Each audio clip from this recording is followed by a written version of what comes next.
Hi friends, this video shows what extension board we need to use with Philips Air Fryer NA231.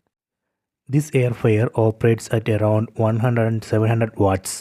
Standard 6 ampere extension boards are not built for that load.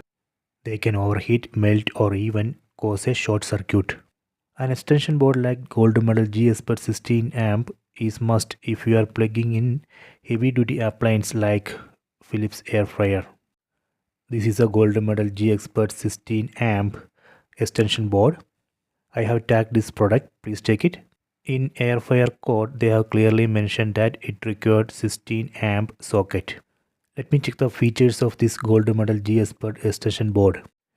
It has heavy duty wiring, steady 3 socket design, surge protection. Let me connect this air fryer to this extension board.